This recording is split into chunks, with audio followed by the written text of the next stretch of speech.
Hello and welcome to the Hot+keys podcast, your shortcut to various opinions on all things pop culture. This is the episode for the week of January the 22nd, 2022. I am your host, David Parker, and joining me this week is... Landon Browning.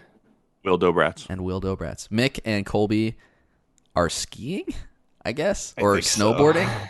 They're doing something. Mick snowboards. Something up on the mountain. Mick snowboards. Does Colby ski? Or does Colby snowboard too? I think Colby skis. Oh, I guess that would make sense since he's a skater, right? Hockey boy. There's got to be some skill that Colby translates. Is a hockey boy. There's got to be some skill that translates. Like an R-rated movie. I think from skating to skiing, but I'm not positive. I don't know. I mean, never done probably. Either, so. You haven't done either? Yeah, I think like for skiing you have to have balance, and so like I think skating you have to also have pretty good balance, so it makes sense. You know, I mean, we don't live or you guys don't live super close to skiing and mountains, but you're not that far from close stuff. How have you never gone, Landon? My Mount family Spokane never did it. is My mom was like growing up like big about like you'll get hurt doing anything, so like I was not allowed to do like many physical activities. I was just prevented. Like it was like everything like I would want to do was like just no, you'll get hurt. No, you'll get hurt. That's kind of sad. Like even like our like we had like a homeschool group, like PE like group that we would go to sometimes. Like dude, she wouldn't let you do the homeschool physical activities. She would for a while, and then like she would stop it from happening. She'd be like, "Nope, you can't go anymore," like because you'll get hurt. So you were what? So you were like in the lower percentile of homeschool kids then when it came to like events. Like it was sad because like that's where normalness. Yeah, because like all my friends would go every week. I'd be like, I can't go. Like to be the odd like homeschool kid is it's rough. Yeah, it sucked. Dude. Thanks, Mom and Dad. I'm just kidding. Have you ever? But since now you are an adult and have your own house, have you ever wanted to like try going? Oh shoot, man! I can't get hurt.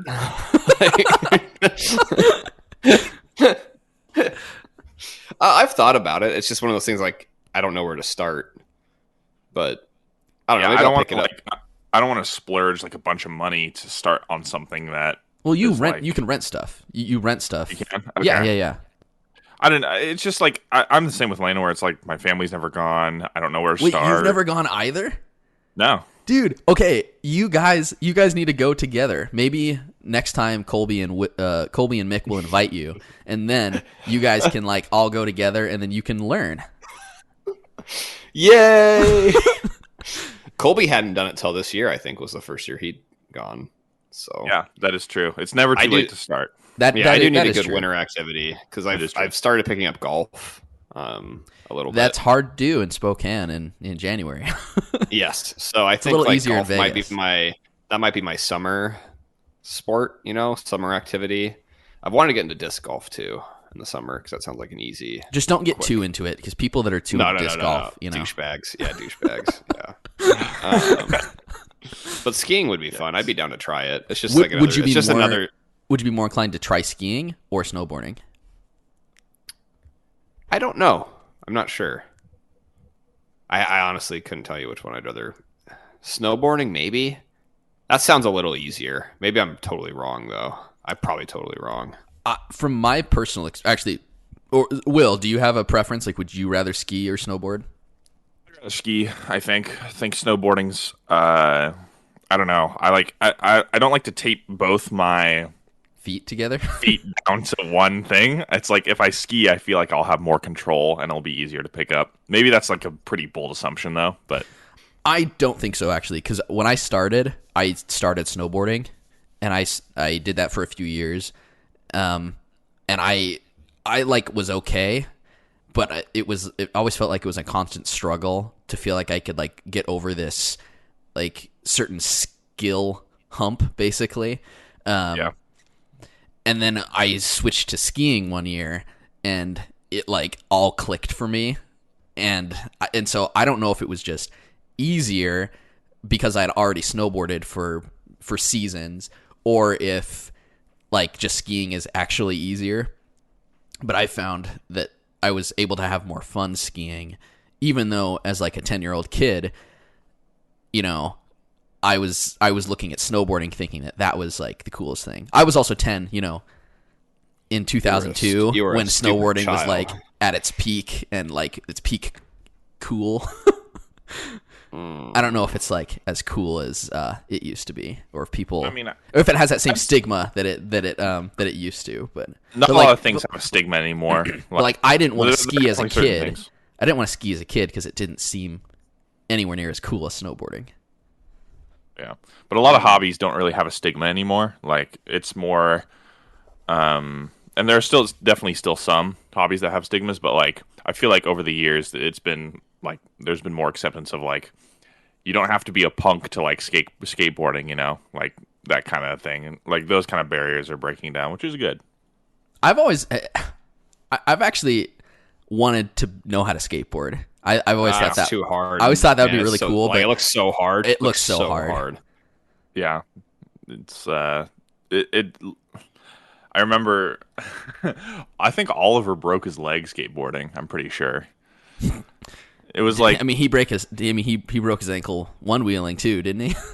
Yeah, basically. Like, so he's just a disaster with. He's injury prone. Oliver is Will's best friend of a long time. Yes, some context. Yeah, 25 years. Also with skiing, like I have like a kind of a bad right knee. Like it's not terrible, but it's not in great shape. So I don't know how it would react to. Either skiing and snowboarding, I don't think would necessarily be easy on the knees.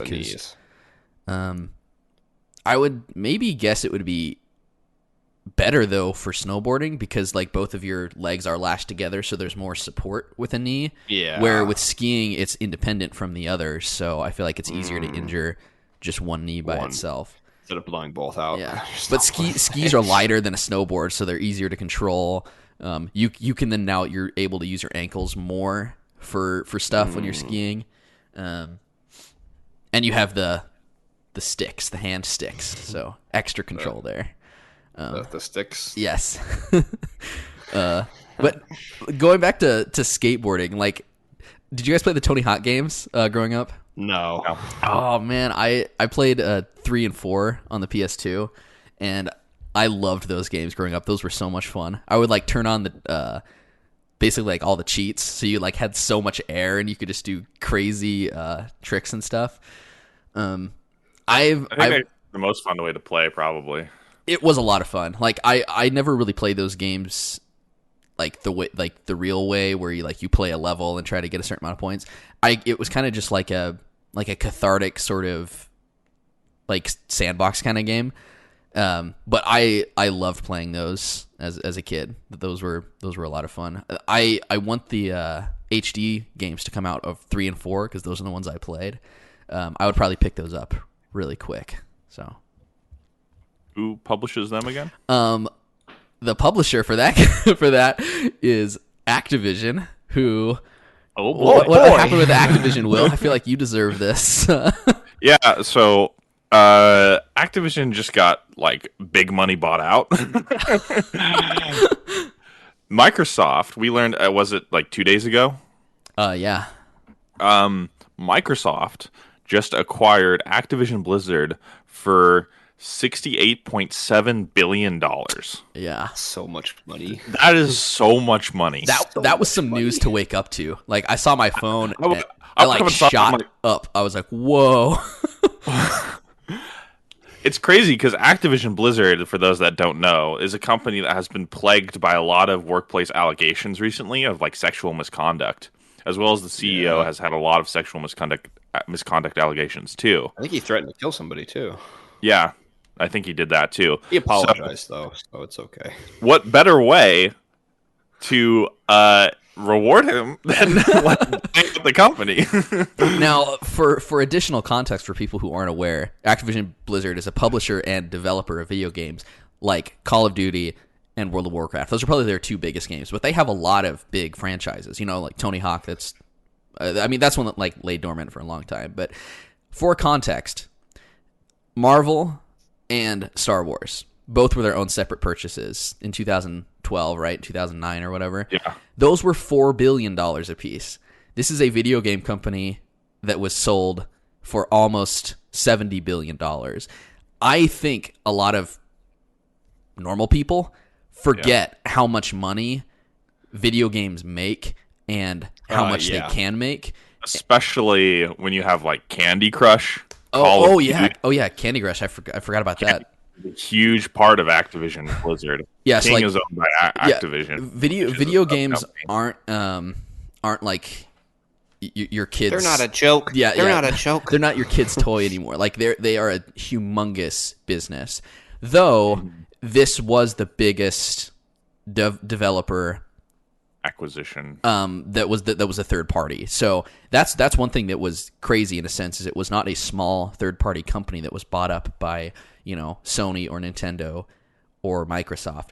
It was the biggest possible company that wasn't already owned by one of these that was purchased, which is it's not like, oh, we're adding an indie to our game studios. Like, Xbox has announced Double Fine Productions as their next indie like developer partner. The scary thing is like if you're using Activision as a frame of reference, you could say like, oh yeah, like they only got Take-Two or something. Yeah. So how much did Microsoft bought ZeniMax, which is like that was only like $7 billion or something, right? Yeah, it was like pennies to like. And their IP catalog is huge, extensive. Yeah. We're gonna get Rage 3 as an Xbox exclusive. Gosh dang it! Oh gosh, there is like a lot of people have been freaking out over this acquisition because it's such a big acquisition. And I don't know your guys' thoughts on it, but I think this is going to be really good for the most part. I don't know. You corporate greed, money. Well, okay, here's the thing. So, the first thing is that the CEO is reportedly out as soon as Bobby the Kotick transaction is completed. Is that not Bobby? So that's obviously the number one good thing. I wonder how much he gets paid for his severance package. I think isn't he like not only the CEO? Wasn't he like part owner of Activision? He probably had shares in it. I bet he had so many shares. But he's so he was already like a really really rich man, but I bet he's so rich now. The best thing you could do though, you can't take away all his money unless he goes to like jail or something like that. and that doesn't even take away people's money. Yeah, I think he has enough money that like I think about anybody would sign an NDA from him at this point. You know what I mean? Like probably. Yeah. Bobby Kotick's like, oh, do you really want to put me in jail for a few years, or would you rather have like $10 million? $10 million is a really. I mean, so you could pay for a lot of therapy sessions with $10 million. That's gosh dang it, Landon. Okay, to answer your question, Will, I'll take the money every time, man. Okay, Landon. Like to answer your question, I would say I'm conflicted about it for a bunch of reasons. I like it better when there are less or when there are more companies. I think having separate leadership is helpful because there's more competition. There's less potential for like a monopoly or an oligopoly or something. We don't want Microsoft to own everything. The scary thing about a company like Microsoft, though, is like if companies are willing to sell, Microsoft is one of the few companies that could just buy them.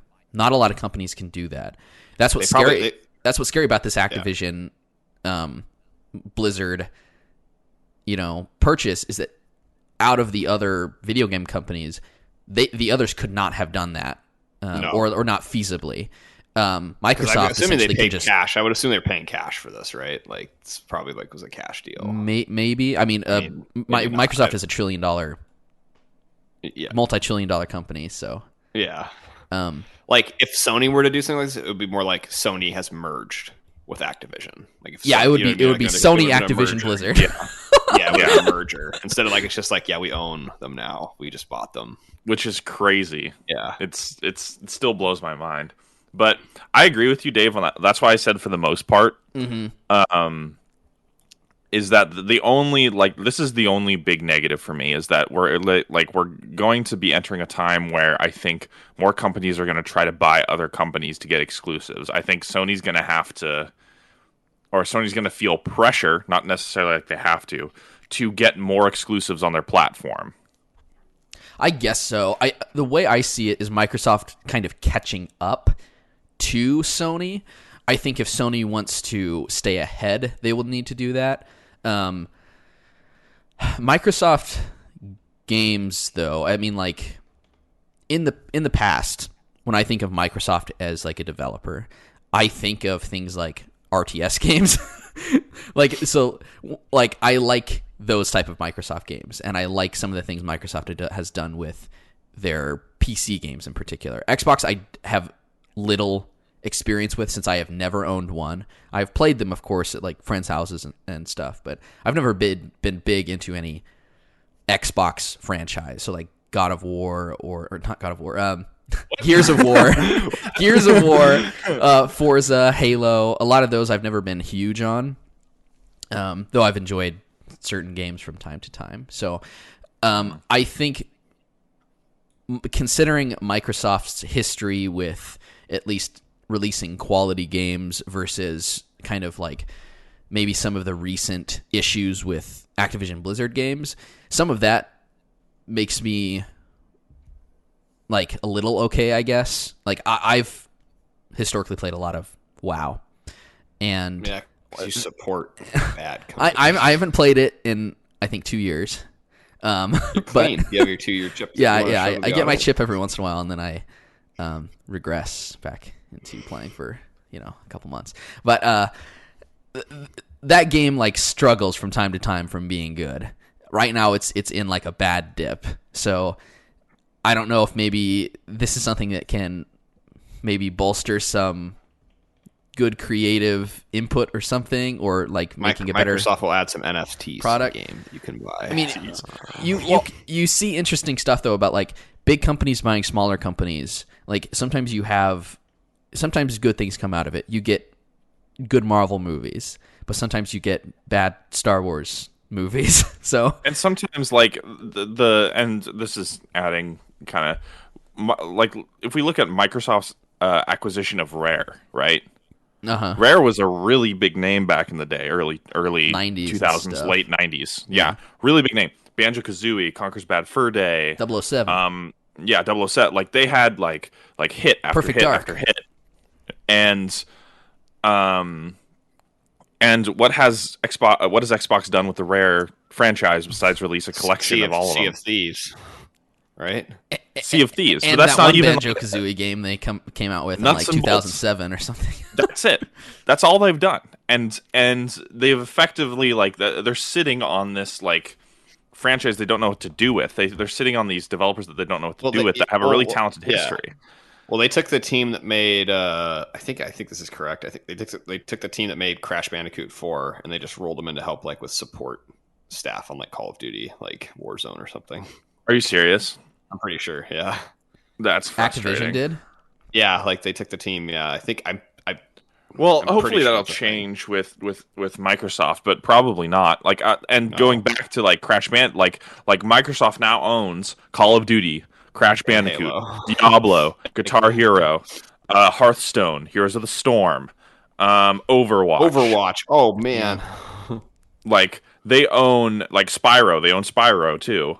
StarCraft. Tony Hawk's Pro Skater, World of Warcraft. These are all like now Microsoft owned. Yeah, which is like crazy. Like I hate them. You don't realize how many like Activision IPs there are, and it's crazy because Crash Bandicoot used to be a like PlayStation. Same thing with Spyro, right? It used to be a Spyro big was PlayStation Insomniac, exclusive. and Crash Bandicoot was Naughty Dog. Naughty Dog, and then suddenly now they're Microsoft's. Yeah. So it's pretty ironic. Microsoft is like the bully on the playground. Like I feel like they're like the rich kid. Like they just buy everything. Like they can't make their own good properties. Like Dave was saying, like they're like their games they're known for, like their biggest like franchises. Like even like Halo's not an original Microsoft property. They bought Bungie back in the day. Yeah, because that was like their special. Yeah, that was like a special relationship the companies had. And then by the time they owned Bungie, or by the time they purchased or owned Halo, Bungie was out, right? I think the same with I guess no, they always owned Halo, but they didn't own Bungie. Yeah, and then they bought I think Gears of War was an Epic game, wasn't it? Epic Studios or something, and then they bought Gears of War, I think. It's like they really don't have like they're not creative. They don't have the talent. I mean, they're more the Like money. All right. Well, I was gonna say they're to defend them. Like they're more the middleman, right? So they don't have their own, like many of their own development studios. They just own development studios, and they're able to supply the funding for people who want to get creative. I don't know if that's that a comes with middleman. a lot of. That's like the top man, because the middleman Yeah. doesn't own the thing. The middleman is like I the guess so, grocery yeah. store. But I meant this the is middleman grocery more of store and and all of the factories that make all of the groceries. They're evil. Like They're I'm evil. not corporate defending, greed. like, It's corporate greed at its God. finest. I'm not defending corporate greed. I'm just saying that, like, it was an interesting. I think it was Joseph Ferris or something like that. The guy who made It Takes Two, and like, I could be totally wrong on who says this, who said it. It might have been the person who made Unravel. I'm not sure, but One of those two person. one of those two people that were like, hey, like, EA, like, definitely should get a lot of criticism, but like, without them, like, we could never have made our game the way it was, because they supplied us like the money and the resources necessary to make our game. Companies that throw money at something to be made and not interfere with it, I'm more okay with. Yeah, that's what I'm saying. Like, if this has the potential to be that rather than like a Warner Brothers type deal, or like where Warner Brothers is really known, infamous for like wanting to be really involved in the creation process of their movies, products, yeah. right? Their products. If this is more of that type of deal where you can just say, "Hey, here's the funding. Be creative. Do what you want," then I think that we can get like a really good thing going. You know, like Activision could thrive again, which is like one of my biggest points. Is like, it's very possible that this is good for all the Activision games that are currently going downhill because of business decisions that are really toxic to the player. Like, Microsoft is really greedy, but they're not as greedy as Activision currently, in my opinion. So I think I Activision could company. maybe agree with that. Activision Blizzard has had like really bad press the last couple of years too. So them getting outside of their existing leadership will help all of their IP, as long as Microsoft continues to make those games that were previously under Activision Blizzard. Take Call of Duty for example. Call of Duty's business model is you pay $60 to get the game, and then you also have to pay for additional cosmetics, and you also have to pay for like a bajillion other things. I will say though that Call of Duty, they got rid of like the season pass though, didn't they? Like, but like, you used to pay $60 and then pay like $40 for the rest of the map. It's still like a free to play, like it's a Fortnite format for a $60 price tag. That's what it is. And Halo Infinite is, their multiplayer is free, but it has the Fortnite Could formula. you see them like maybe doing like a Call of Duty Infinite kind of thing? Because I've heard Halo Infinite has like been pretty well received. Right, yeah. From what I've seen. And like, there are some bad parts about like the Halo Infinite like microtransactions, but I've heard they've been getting better, and 343 has been very transparent about like how they are going forward and what kind of criticism they deserve and will like go forward. But like if Call of Duty can turn into I have to pay, like, I didn't buy the new Call of Duty, and I probably won't until it becomes free to play, or if it becomes free to play. Yeah, stick to Bobby Kotick can't get my money. Well, about the last. Also, it wasn't that awful. Like, yeah, it was awful. That kind of contributed to it. But it's like there's too much money to. I'm not going to pay $60 as well as be siphoned out of my pocket for cool skins that I can only get if I pay. If you pay additional money. Yeah, if I pay additional money. Like, Halo Infinite has cool skins that you can pay money for, but it also there's no barrier to entry. And so I think this could be really good for for certain franchises. Like, Overwatch is in a really bad state right now, if you've been keeping up with it. Overwatch 2 is basically like a reskin of the first one with very little changes, and it's releasing as a new game. Yeah. And so I think it could be very potential for a lot of these franchises that are in a really bad state to, like, under Microsoft, can actually thrive again. I think that's fair. Another thing that I think is kind of like a double-edged sword is Microsoft announced that most of these games are coming to their what's it called? Xbox Games Pass. So if you're someone who likes to use Games Pass, you now have all these extra games that are going to come to it. I assume maybe something like WoW would not be. I imagine they keep that its own separate type of subscription model. But like they could feasibly get all of these Activision and Blizzard games. I like a lot more Blizzard games than I think I do Activision games, so I tend to focus more on those games. So like being able to play all of those now, with Xbox Games Pass or Microsoft Games Pass is something that they're using, I think, kind of as like an incentive for people. And I think it's one of those things that, like, on the surface, it seems like a great idea. The problem I have with something like that is, like, yes, it adds more games, but also there's now less places to play those games elsewhere, and it's easier for Microsoft to now raise the prices of their game services, especially if they add, $70 billion, or they justify $70 billion purchases and say, like, we're going to raise, $5 or $10 or something. Get people hooked on the subscription, and then get people hooked on the subscription because they don't have options elsewhere to play some of these games. I think they've said that Call of Duty is going to keep coming to PlayStation. Now, they've said that for now. Because Activision Blizzard had existing contracts with Microsoft and Sony, so a lot of what their press releases have been is that we are going to honor those agreements. Going here's forward, what Phil Spencer said you can read it. Yeah. So Phil Spencer said, had good calls this week with leaders at Sony. I confirmed our intent to honor all existing agreements upon acquisition of Activision Blizzard and our desire to keep Call of Duty on PlayStation. Sony is an important part of our industry, and we value our relationship.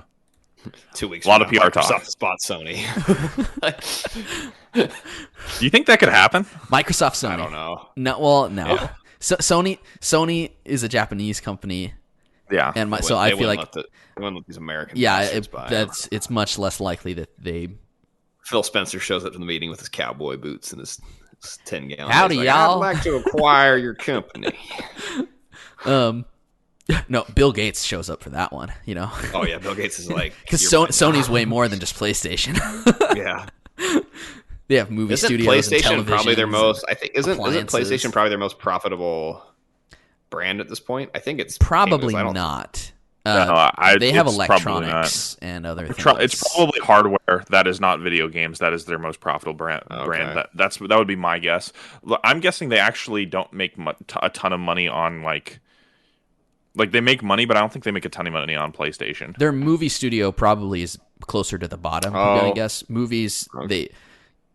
It's harder to like make a lot of money from movies, like profit margin wise. That's why like people think of entertainment as like this huge industry, but when you compare it to most other industries, it's comparatively small. So I would guess probably like their hardware or something, because they do make appliances, don't they? And TVs and stuff like that. Okay, here I found an article. I have it. Here. So, game and network services is our most profitable thing in 2020. In 2020, well, I guess video games exploded, right, in 2020 and 2021. Well, it's hard. Like, what does game and network services mean? It's like that's video games, but it's also like what is that network service? Yeah.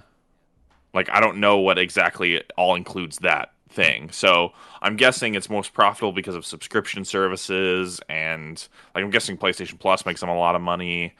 I'm guessing like what I don't think we need to fear though is Microsoft purchasing Sony. Yeah, no. I feel like well, their revenue is, total. They made a couple like almost $50-60 billion in 2020. So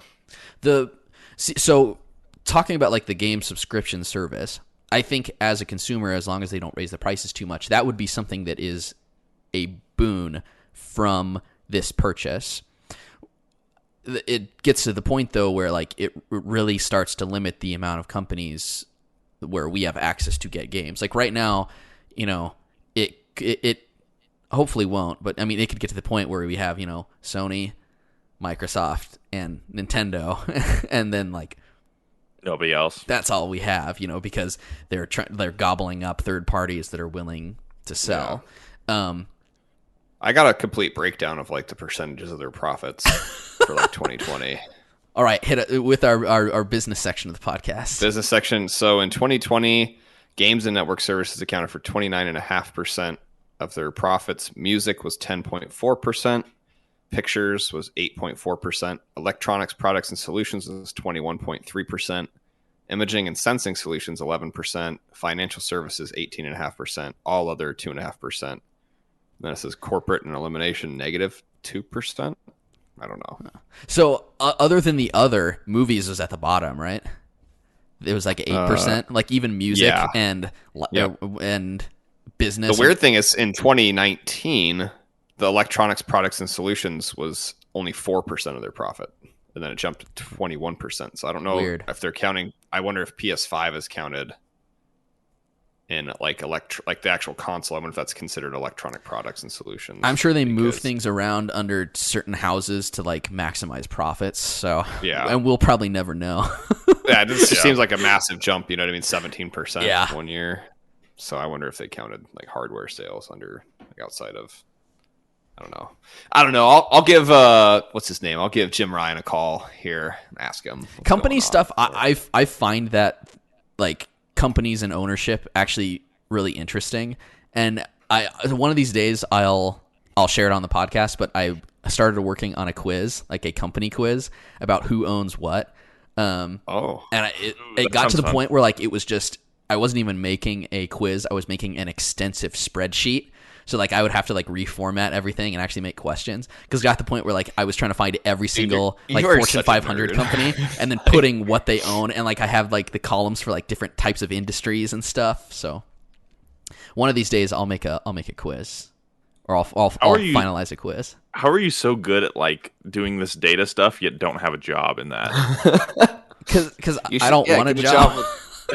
God damn it. Like, what if you could get, like, you, like, enjoy doing that. What if you could get paid to do stuff like that? I'm not qualified to get paid to do stuff like that, Landon. Dude, like, just lie. Just lie about, like, your just lie? Like, I'm such a bad liar. You guys have played First Class Trouble with me, so you know. It's like, it doesn't make any sense for me to be a personoid. Please don't kill me. And, like, it becomes clear that, like, Dave's a person who just, like, throws himself off the bridge. Like. Okay, playing with me, is it easy to tell when I'm a resident? Like... I actually have a harder time. For you, it's harder, like, because I think when you're a personoid, you don't act super out of the ordinary. You do a good job of, like, except when you're put in, like, pressure, like, situations. Like, if we put the pressure on you, then you crumble. But, like, up until then, if you can avoid pressure, you're going to win the game. See? I feel like when I play as a personoid, I'm much less, like, active. Because it's harder to, like... be engaged, I guess, in going for a victory, because victory in my mind is like doing something completely different as a personoid than it is as a resident, and I'm not good at it. My new strategy, like I like trying to leverage deals with the personoids. I'm like, we don't have to kill you. We don't have to. Like if we get to the last room, there's one personoid left. I'm like, if you just want to take the escape pod, we'll let you live. You know what I mean? Like no one else has to die. Like just take the escape pod. Has that actually worked though, or does everyone go like? But and then everyone looks at each other going like, yeah, other personoid, okay, like no I'm just saying like I'm type of like I'm like I'll make a deal, you know what I mean? I'm a diplomatic person, like dude. If you do that, I'm gonna think you're a personoid, and I'm gonna talk Will into killing you. I've had it before too, where like I was the last. I was like I've had it before. I was like the last resident alive, and the other two personoids were there. I'm like, hey, wait, like just let me live, please. Like, and no one listens. Like I'm like, just let me walk away. Like you guys can win. Yeah, that was me, and I think it was either random, I think it was like, me and a random or something like that. Yeah, you didn't let me talk. I was just like trying to be like, hey, like it's fine. Like you guys can shut Kane down. Like I'm not gonna try to like just please just let me live. Dude, yeah, we killed him on the spot. We killed him on the spot. No, but the easiest person to tell who's I just want to make it alive. That's my goal every time is make it out alive. Like I don't care. Like the easiest person to tell who's a personoid a lot or not is friend of the show Jordan. Oh my god, he's so obvious. He will act almost completely differently if he's a personoid or if he's a resident. And I don't think he knows like what he does. It's just little things. We've tried to tell him. Yeah. And for context, I don't think we've ever explained context. First, we're talking about a game called First Class Trouble, and it's like a game of deduction where there's we have talked about that it on are the robots. show before. Oh, we have. Like okay, game cool. Among Us. Yeah. Basically, that's what it is, except with a little more to do. Like the hit game Among Us. I'm playing Among Us with my boys. But yeah, so we all have certain things that we crack under pressure and make bad decisions, but that's okay. Just a game, not life, right? There is definitely a moment, like sometimes when you're the person, there's really nothing you can do. Like there's they're like legitimately. Sometimes like people are like, oh, why didn't you like try talking about? It's like there's nothing. They had it all. Like they had all the, you know what I mean? Sometimes like they had all the pieces. They read the log out loud, and you're like, oh, like you're like it's over. It's over. Yeah.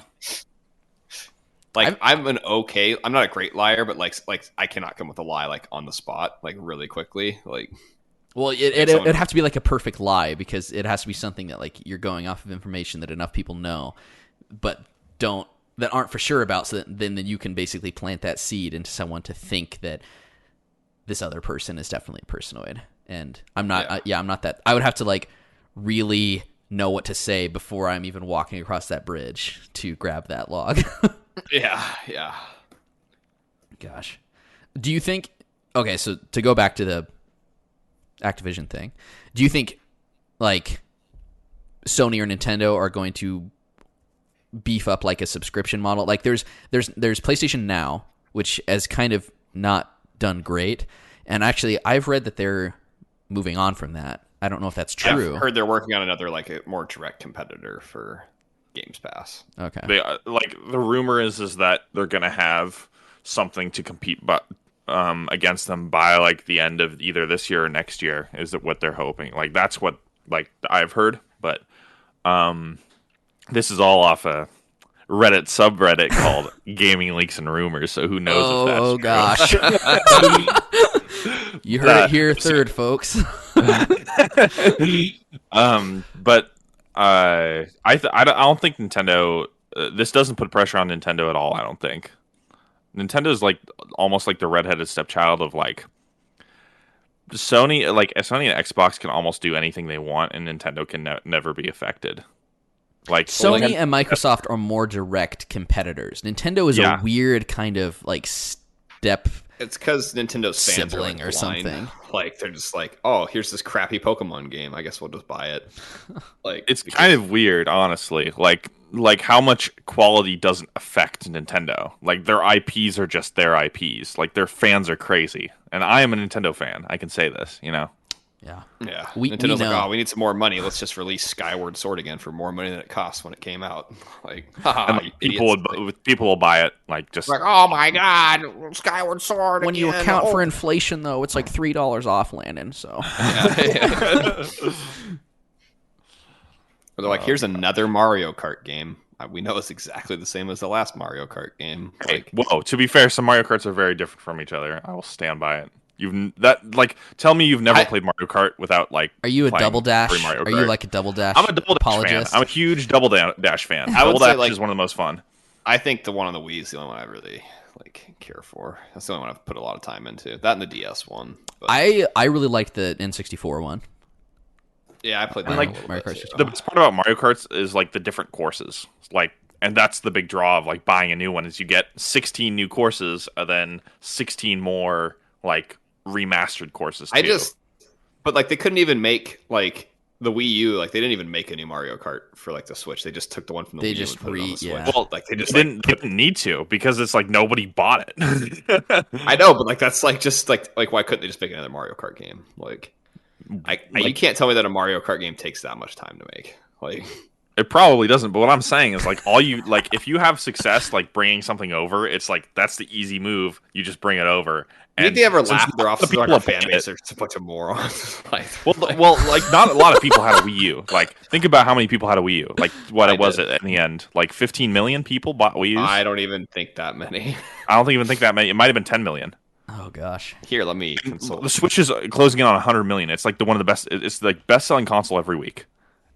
Think about like it's like 90 more million people have access to this game. Boom, easy, just port it over. Which it sucks that they're porting things because that means they're not making any new stuff because it's kind of punishing the hardcore fans that bought a Wii U, but that's okay. No big deal. I'm just salty about it. I mean, all three of us owned a Wii U, so yeah, that is true. It was one of those consoles I historically did not use a lot of. Because that is true. There weren't many games. Yeah, there weren't a lot of games. Zombie U. Stop. I actually really liked that game. I know you did. Yeah, but you also really liked Assassin's Creed 3 on the Wii U. So, oh, dude, having that map in the palm of your hands just hits different. Like, stop. 13.5 million units sold Wii U. That's as of 2019, though. So all those Wii U sales that have been from 2020. I'm looking I'm trying to it says Wii U. I'm looking for like buying them like pops up on like eBay for like $1,500 to buy one. So I mean, those are new, right? Like, yeah, probably. Yeah. Landon's like, I'm gonna make $1,500. Yeah. Is your Wii U at your parents' house? Yeah, I gave it to them. Oh, you did? Yeah. Dang. I think I gave my normal Wii to them also. Well, so Activision Blizzard, really crazy. Did not see that coming. Who knows what'll happen next with some other huge acquisition. Tencent is going to buy Sony. No, stop. No.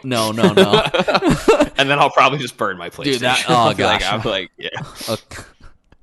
Tencent mergers I don't know with Nintendo and Microsoft to make a three-headed beast. I don't even like those jokes. Those are like too scary. Yeah, Tencent. They also just keep gobbling up like companies. They just like gobbling them up. They own I think they own like a good percentage of Epic Games. Aren't they a majority owner of Epic? But I think actually, yeah, you're right. Yeah. Gosh. Oh, wait, here I'll pull up my thing real quick. Let's see. Of Tencent. Who is also like heavily. This is as of 2020. What did they own? Oh, I guess I don't have Epic in there, but they are a huge company. Like at 2020, I think they were the 13th largest company in the world. Tencent. Yeah. And no one's talking about them, man. I mean, it's like a silent killer. It's just like coming in and like you said, just like gobbling up companies. And I listen to like a podcast that's all about like it's like about like mostly PlayStation centric news. And they're always talking about how like and Tencent acquired another company for or like a majority share of this company for 25 billion. You know what I mean? It's just slowly. A good it's kind of like when you're playing a game of Civ 6 and there's that one nation you haven't met yet across, and like by the time you meet them you realize that they've been working on culture this whole game, and like your team is a bunch of uncultured swine, and like because like you weren't paying attention to how they were just spreading their ideology across the globe, like it's too late, and then you lose the game. Are you talking about China's ideology? No, I'm talking about Civ 6. I've actually been playing a lot of Civ 6 lately because it was on sale, so I bought it, and you guys bought it. You almost made me cry. You almost made me cry the other night playing Civ 6. Every time I am on like Steam or on my computer, like I check like, oh, what are my friends playing? And it's always Dave. Civ 6. Every single time. I'm not joking. Like last night, Civ 6. A couple nights ago, Civ 6. Like I wasn't on last night. Well, I mean, it might have been 2 nights ago, actually. Oh, okay. Dave wasn't on. I was like, I wasn't at home last night. Dave was out partying and stuff, but he just wanted to like play Civ 6. Like, I don't care about playing a game. I just want my Steam numbers to look like I play a lot of games. So when I'm not playing a game, I'll just open the game, leave it up on my computer, so it just the game thinks I've played thousands of hours when I've played like 10 minutes. I've really enjoyed Civ 6 though. I mean I like Civ games. I loved 3, 4, and 5. So I've been waiting to get 6 all this time because I didn't want to spend a lot of money on it, and I wanted to make sure I got the expansions because from what I had read, without the expansions, the game was kind of bare bones and like a cash grab, especially at release at like $60. So I really just been waiting and waiting and waiting. So finally, it was like what, $12 or $15? It was literally like free, basically, for $15 the game everything, and much. all of the expansions minus the Frontier pack. Which is the newest one, right? Yeah, which is like it's kind of like their season pass, but I think it only has like new civs or something. The base game with Rise and Fall and Gathering Storm and all the other packs already has like a bajillion civs anyway, so I don't feel like I need, you know, like those 4 other civilizations that I'll never play. So Yeah. But I'm trying to talk my dad into playing at some point because I think he would actually really like the game. Is he into like strategy stuff like that, or? I think he would like it. Yeah, I think he likes board games and stuff that are like a little bit more in depth, and I think he would enjoy playing it. I think Civ as a game is really accessible to a lot of people, just because there's not the stress of, like, especially if you're playing by yourself, there is not the stress of like, I guess, urgency like there is, because it is turn-based. And because there's all these like variable different ways to approach victory in the game, you can really play the way you want and still have a chance at winning the game. And that can go as far as like, you don't have to focus on like trade or even combat if you focus on like religion or science or culture or something like that. And that's one reason I like the game a lot, is because you can approach it in so many different ways, and each way you approach it is completely viable. And I feel like the learning curve is pretty, you know, is not steep at all, for people who are new, because the game starts out like, you know, you have so few stuff and you're slowly just building up this civilization, that it kind of is like the perfect kind of board game. I would say it's just scary when you play with Dave because he tries to manipulate everybody against you. No, I don't. I take all your stuff. And I just want to have a peaceful village. I just want to have my town. I do like playing. Didn't you declare war on Dave? He did. I was forced. Landon kept saying he was forced to declare war on me, and all it did is screw both of us over. Now, like in that game, it's the 3 of us plus Oliver, right? Was anyone else playing too? Oh, is Ben in that game? No, he's not. Okay. So yeah, it's the 4 of us, and all that did is just like screw over Landon and myself. Because now like Will and Oliver are like in really good positions. Yeah, I started again in Korea. Yeah. Dude. You lost, dude. No. Here's the thing. Landon screwed me over, so I'm like, he's like, yeah, you can kind of like, you know, take over a different person, like a computer's continent. I'm like, okay, and so now I'm probably gonna crush Landon when I see him. Dude, Korea coming back with a vengeance. Basically, that map is too small. I think like it was a little too.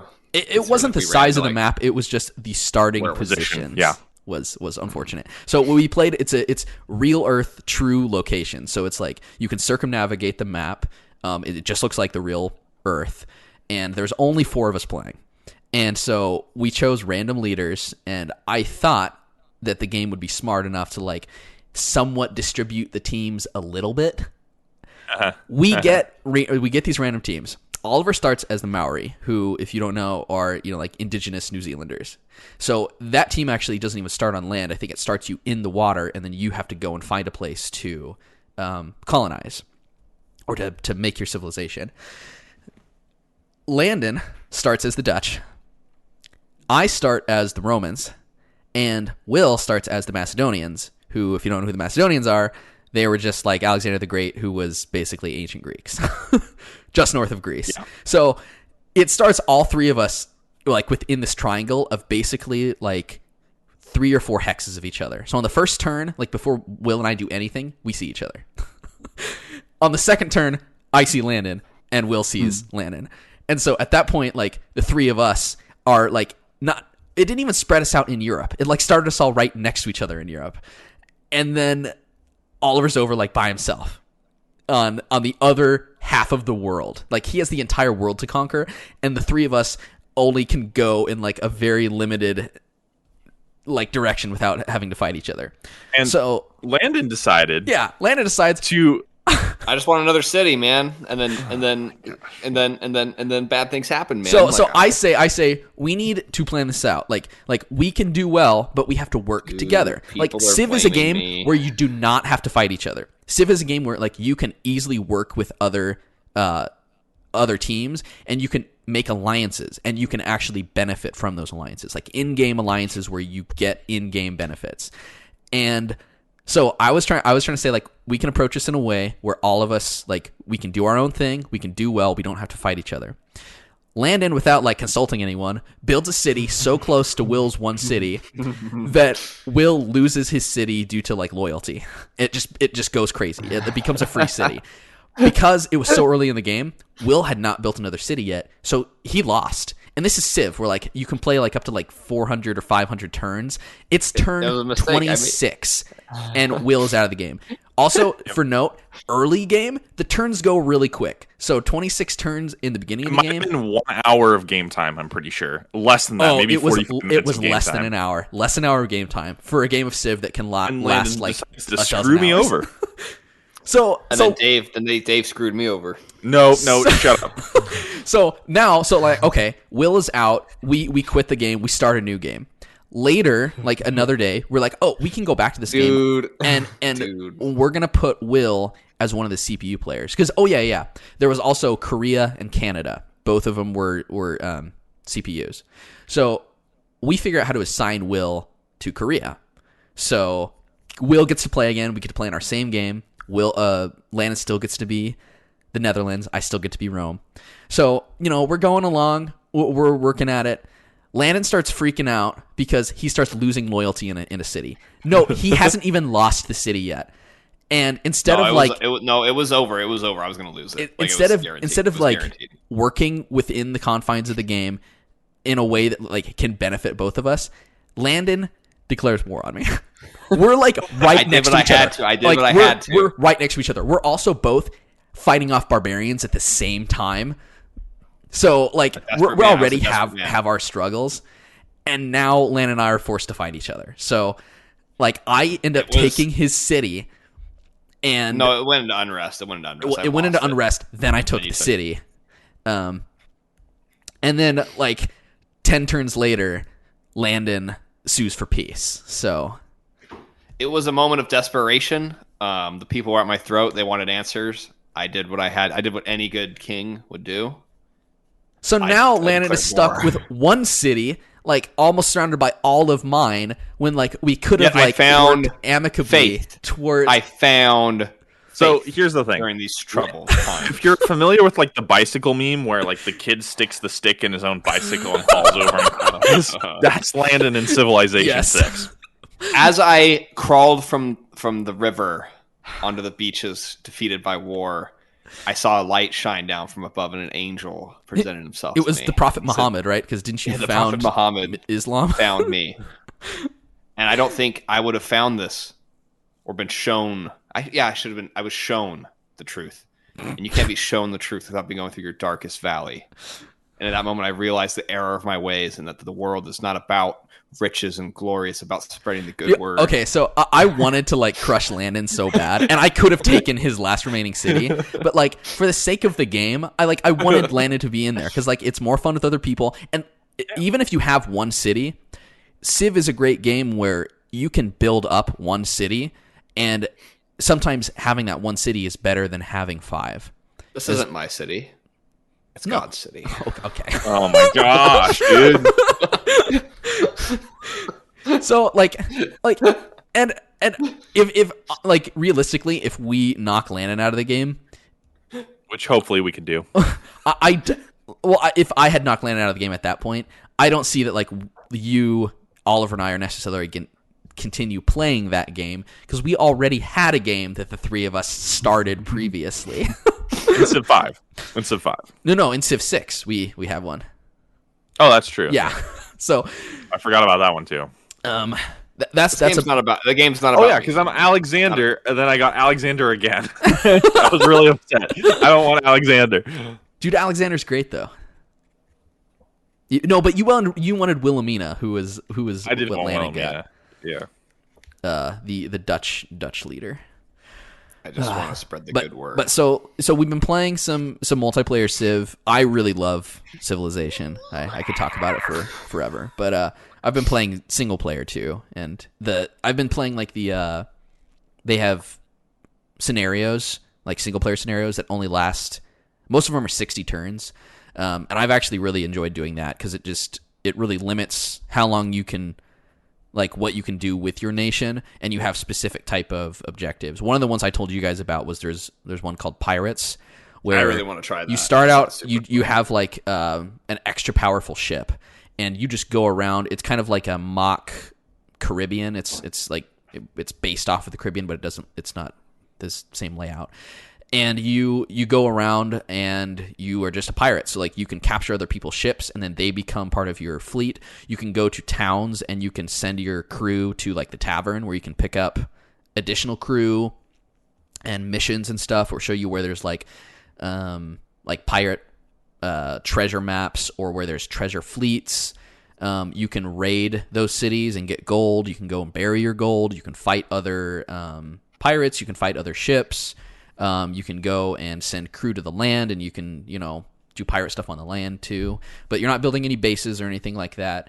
The mechanics are pretty barren with what you can do, but it reminded me an awful lot of Sid Meier's Pirates, which, I mean, Civilization is also Sid Meier's. I love Sid Meier's Pirates, man. It felt like very reminiscent of that, and it made sense why. But it was really fast-paced, so I feel like multiplayer would be really easy to do. And actually, I played it with a turn timer, so my turn timer was, I think, 1.5 minutes, and it was 60 turns max. So it was a lot of fun. I really enjoyed it. I think that would be fun. Can you do that multiplayer? Yeah. That's a multiplayer-only mode, so I played that multiplayer with all computer players. It wasn't technically a single-player game. But yeah, I think that one would be fun. And if people, if something like the concept of Civ is daunting to them, I think this is really, it can really get you into the game, because it's kind of just naval stuff. And you get to be a pirate. And I know Landon loves pirate stuff. Love pirates.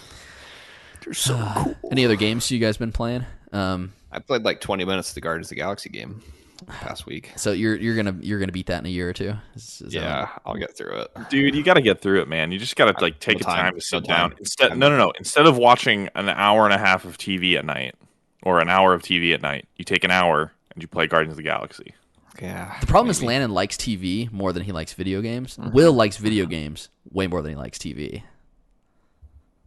That is true. Yeah, I need to read more too. I'm trying to read Catch-22, and I haven't started it yet. So Do you have a timeline of? I was trying to read a book a month, and really. How many months behind are you? I'm about to be one. I'm about to be days left to finish Catch-22. You could do it. I probably could, but will I? I don't know. No. It sounds like you're not going to, because you've already admitted defeat at this point. Yeah. You're like, I could, but I'm not going to, even though I have 9 or 10 days left. Yeah, dude. I don't know. It's Catch-22. I don't think is a long book either. You can it's that in a day. It's a couple hundred pages. It's like giving up when there's 4 minutes left in the fourth quarter and you're down by 1 score. Just saying.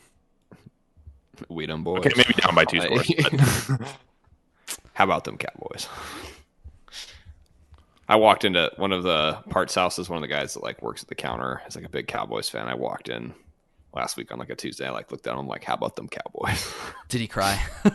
He's like, oh, and I'm like, I'm sorry, man. He's like, no, it's fine. I'm like, he's like, I'm used to it now. I'm like, how about that play calling, man? How about that time management? How about that slide? Are you talking about the Prescott slide? Yeah. Yeah, I wanted the Cowboys to win. I mean, I was rooting for them.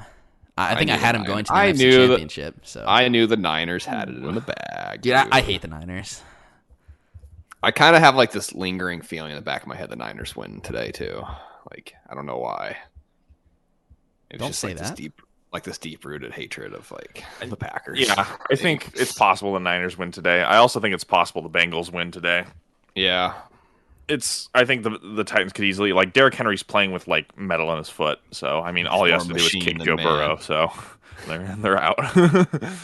Dude, imagine if the Bengals won the Super Bowl. That would be crazy. I can't do it. I can't do it, man. I can't do it. Well, I think Colby said it would be kind of cool that or maybe it was that was me. You, Dave. You're we would have seen a Super Bowl champion team play. It'd be kind of cool. I mean, but I think Jordan would be pretty insufferable if the Bengals won the Super Bowl. Wait, so let's be real. Just because of your friend, your friend's favorite team of all time, his hometown team, do you think you would be too annoying that you don't want them to hometown? What do I mean? Be very happy for Jordan. No. I'd be very happy for friend of the show, Jordan. But we also would not hear the end of it until next season. So I mean, it's already yeah. That's maybe true. But if the Bengals win this year, they're never winning ever again anyway. So like it would just be 1 year we'd have to deal with it. They're 0-7 all time in road playoff games. They've never won a road playoff game ever. Oh no, it's actually pretty crazy. I think they've been to 2 Super Bowls, and I think they played the Niners both times. I think they got smoked once, and I think one was a somewhat close game, but not like super close. Yeah, it was 49ers in both of them. Yeah. I think that was the Joe Montana, right? Like both was Joe Montana. It was 81 and 88. Yeah. So it's been a while for them Bengals. It's been a minute. Who that? Blah, blah, blah, blah, blah. Go Bengals. Why not us? Why not us? Gosh. Joe Burr. I watched The Eternals on Disney Plus a few days ago. I watched it with Bree and then her friend Sarah, and none of us liked the movie. How boring was it? It was boring. I would describe the movie as like embarrassingly bad. To the point that like I want other people to watch the movie because when we watched it, it was almost like MST3K. Like it was so bad that most of the movie was like the three of us just clowning on the movie as we were watching it. In case you don't know, Mystery Science Theater 3000. Yeah, Mystery Science Theater 3000. Okay. So and it got to the point where, like, we even like stopped the movie partway through because like they were so bored that they went to the hot tub. And this was so far into the movie, but the movie is so long. There's still over an hour left in this movie. Oh my gosh! But there's like way too many characters. There's I feel like just there's so many poor storytelling decisions. There's so many things that like just don't make sense with what characters are doing in the movie. Do you guys know about like the thread of the movie or the whole they're like ancient gods or some crap, right? Like get awoken. Yeah, like, for a reason. Do you guys want me to tell you the reason, or is it because of? Yeah, tell me. I don't care. Will? I couldn't. Yeah, I don't care. Okay, so they're basically told like, don't interfere with people because you have this mission, and the Salma Hayek character is like their leader, and she knows, and she's going to tell them at some point what their point is, because she like communes with this celestial, from time to time. So like you learn later in the movie that their whole point there is that they are fostering the birth of a celestial who was planted inside the earth millennia ago, and it's now time for that celestial to be born, which then the celestial, after it's born, will go and plant billions of seeds in other billions of planets to create billions of more celestials. But of course what happens is that when the celestial's born, it will destroy Earth. So the Eternals are now like, our mission, we're supposed to protect the celestial, but none of us want to do that except maybe one of us. So now we're going to stop this celestial. Let me guess. Like, who's the bad guy? Is it Kit Harington? Is Kit Harington the bad guy? No, Kit Harington is he's not one of the celestials. He's just like, who it is. So he dates the main character, Kit Harington. He's the main character? No, he's dating the main character, supposedly. Okay. But don't spoil it for me. I want to see if I can predict who the bad guy is. It's pretty easy. I'm pretty sure you'd be able to. Based off like the actors and actresses, like. Oh, okay. But yeah, I think there's too many characters in the movie. There's too much to follow. There's like an excessive amount of Eternals to the point where you keep forgetting that there's all these Eternals because they like go back to one that you haven't seen in a long time. You're like, I forgot about that guy. All right. I forgot about him. And like that's not a problem having too many characters when they've been introduced or like led up to over other movies, I guess. But like even the original Avengers, there was like 6 of them. There's like 9 or 10 or 11 Eternals. What? It's a lot. It's so many. It's so many maybe Eternals. It's 8 or something, but there's seriously way too many, and there's so many that there's not enough time to like focus on enough of them, I guess, to like get good character development from them. You kind of get like they focus a little bit more on some of the characters than others, but for how long of a movie it was like, I don't know. I would describe it as embarrassingly bad.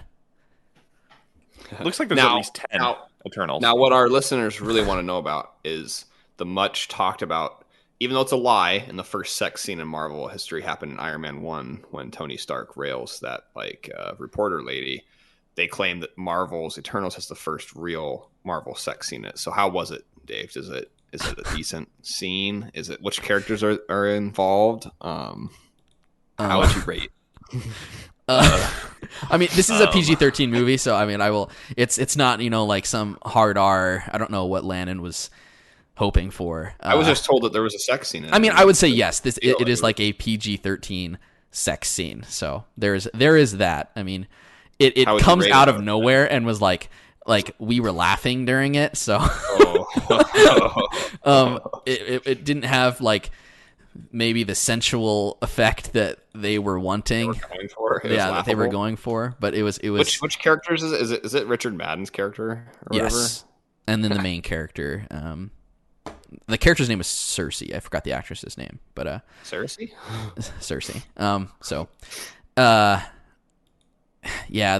It was. I don't know. I want you guys to watch it. I really do, because I think it's bad enough that it's funny. Maybe I'll check it out. It's so bad hard. enough that it's tough, funny. though. So like there, It's I don't regret watching the movie for that reason. I'm really glad I didn't see it in theaters because I would have been like, I wasted my money. But for something to watch on a weekend, I think we watched it probably. Well, it would have been like Bree's weekend because she has her weird hours. But like we spent we had dinner at home. We ate Five Guys, watched this movie. Oh yeah. And so it was a fun time to like clown on it and then be like, what the heck were they thinking? This movie's awful. So like I would recommend watching it with some friends. Okay. That way you you get the context of the overarching story. I like the idea. The sex scene be too uncomfortable to watch with my buddies. I don't think so. It depends what you're saying or doing. So I'm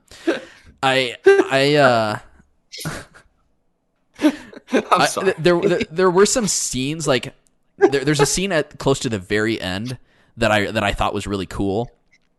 And it's the scene of a celestial like coming to Earth to like take some characters away from the Earth, and like that I thought the coolest part of the whole movie. But it's kind of like small in comparison to everything else that's going on. But like the stakes of this movie is it's of this being like emerging from the Earth, okay, and basically what they show is like, as soon as the thing starts being born, the Earth is just going to explode because it's the core of the Earth basically, coming like out. But the final fight of this movie is the Celestial's hand and head coming out of the water. And it doesn't, there's like the Earth is fine. like the Celestial's whole head comes out of the water and its hand comes out of the water.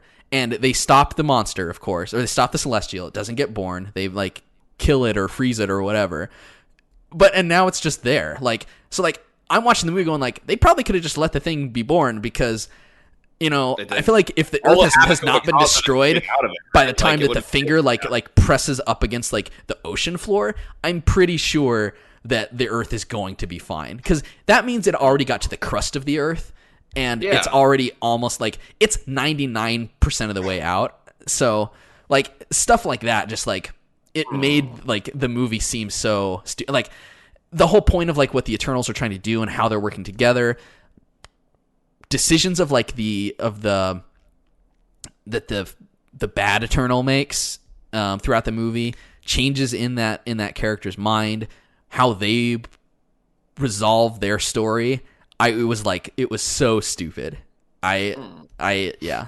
You guys should, some weekend. How long is the movie? It's 2 hours and 40 something minutes. Oh my God. Oh my gosh. I told you, Are it's really kidding me? it's super long. It's like the longest Marvel movie. Oh my! Oh, I used to really like long movies like that. Now I hear like a 2-hour, 40-minute runtime. I'm like, oh no! I'm like, please. There's some movies it fits. This movie, Yeah, but not like no. This almost movie at could have that been point like when 90 you get like minutes that long. long of a runtime. I'm like, just why couldn't you just make this like a 4-episode miniseries or something? Like, I don't know. And I had a hard time taking Kumail Nanjiani seriously when he's super ripped. So, you know. Hating on the guy for getting ripped? No, I'm not hating on him. He's like, it's just like, he is kind of like comic relief in the movie, but he's also supposed to have these like important scenes. But just whenever he was on screen, it was just like, it was too funny because I was just not used to him looking that way. I think of him from like Silicon Valley. Yeah, like, yeah, just like a normal looking comedian. Yeah. Like, so anyway, that's not really a worthwhile gripe, but anyway, so I think you guys should watch it. It has certain type of value, but not in the way that most movies should. So, what would you give the film out of 10? I don't know, maybe like a 2. Oh no, dude! Like I said, it's bad enough that it's good for something. Probably probably more funny to watch than like Black Widow, which was just like so like. You saw Black Widow? Yeah. Okay, I'll probably watch that next with Bree because Bree and I have not seen that. Black Widow is like really boring. Yes. Okay. It's so stupid. Have fun. Okay. It's such a pointless movie. Like, man. Yeah. Well, sorry to end on a I look forward to watching boring downer. Yeah, make sure to check out Marvel's Eternals. Yeah, check out Marvel's Eternals and Marvel's Black Widow. Yeah. Gosh. Okay. Well, I've watched 2 episodes of Hawkeye. Oh yeah. We can talk about that real quick. Are you liking that show? Yeah, I like it. I like the characters. I'm not really sure like where it's going, the overall story, but I like Hawkeye and you liked it, right? Or whatever. Yeah, I really liked Hawkeye. Actually, I thought the best part is like kind of the 2 main characters, their relationship. Their relationship is really kind of cool, and there's also a character that shows up later from Black Widow that I really like as well. Oh, Johansson comes back. What? Yeah, it's crazy. They revive her for the Disney Plus show. Yeah. Pretty sure that Disney will never work with her again. No, she's starring in some movie that Disney's making. Yeah. There was money that changed hands, so everyone changed their minds. Okay. Yeah. So anyway, but yeah, I liked Hawkeye. I mean, I think it's the most solid Disney Plus show in that it has like the least amount of weaknesses. If that makes sense. Hopefully. Yeah, I'm still like WandaVision the most. Yeah, I like WandaVision the most, but it does have some like pretty big flaws. I thought the ending was a little like some of the stuff at the end. I kind of was a little. Yeah, I was like, yeah, it didn't quite stick the landing, but like Hawkeye does a pretty good job throughout of like being consistently good. So that's what I'm trying to say, I guess.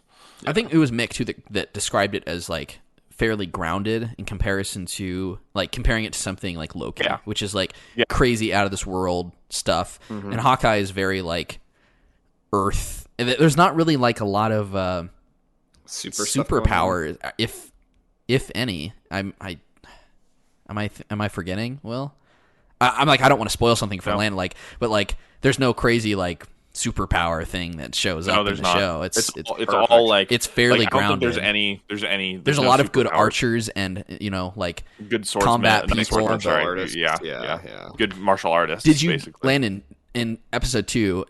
Is that when you get the flashback from the deaf girl? What? Did you get a flashback from her where like she like remembers her childhood? Which girl? The deaf one? I don't think he's not. I don't think I'm there, man. Okay. I won't say. I don't know anything any deaf girl. No. I don't know. So episode 2, I think the end of episode 2 is when you first get introduced to her. I'm pretty sure. Oh, okay. Oh, yeah. You get introduced to her. Yeah, you don't. Okay. You don't, yeah. Okay, she's so like the end. Like she's like the people like spoilers for episode 2 of Hawkeye. Like Hawkeye and Kate Bishop are like being held hostage, and then like the red sweatpants dudes or whatever, like the Russian guys, and then like they like go to the boss, and it's some lady. Yeah. Yep. yeah. So Landon's not there yet. Okay. Yeah, Wow, well, you spoiled you'll the get a whole show, flashback man. next week, and there'll be an actor in there that you really like. So that's the only reason I wanted to. Walton Goggins? Is Walton Goggins in it? No. Oh, okay. Oh, okay. Real quick, actually. Speaking of Walton Goggins, have you heard of the Righteous Gemstones? I have. Okay, have I heard watched of it. season 1. I finished it Is it good? yesterday. I think it's really funny. Is Walton Goggins in it? Walton Goggins is in it. He's in it? No way. I didn't know he was in it. I knew John Goodman and Danny McBride right, are in it. And then that dude I guess from Walton Workaholics. Goggins has been in a couple things with Danny McBride because they were both in vice principals together. Which I've been meaning to watch that. I watched like the first episode and I thought it was funny, but I just didn't get back to it. And I love me some Walton Goggins. like Walton Goggins. He's so funny. A lot, Like, he's so good. Like, he's great in Righteous Gemstones. He's kind of this like villainous character, but like not like in the way that you think of like real villains, I guess. You know, he's unlikable. I would say that, but he's a great actor. I've loved him in pretty much everything I've seen him in. He's so good in The Hateful Eight. His character in The Hateful Eight is so funny. Like, I think you'd like the ugly one did it. I think you'd like Righteous Gemstones. I would say watch the first episode, because like the end of it really like sets the stage for the rest of the show. For context, it's the show. It's a comedy about this like, it's a mega church, and it's like this preacher. So think of like Kenneth Copeland, or who's the other guy? What's his name? Oh, what's his face? Joel Osteen. Yeah. So it's kind of like a spoof of like that type of preacher, and it's about like his legacy. So like his wife dies like the year before. So like, and like they basically were running this church for decades, and so like they have 3 kids, and like they have this humongous compound. It's like somewhere in the South. I don't know if they ever necessarily specify, but it's like Louisiana or Georgia or something. And so like all of like they have adult kids and they all work at this mega church. Adam, is it Devine?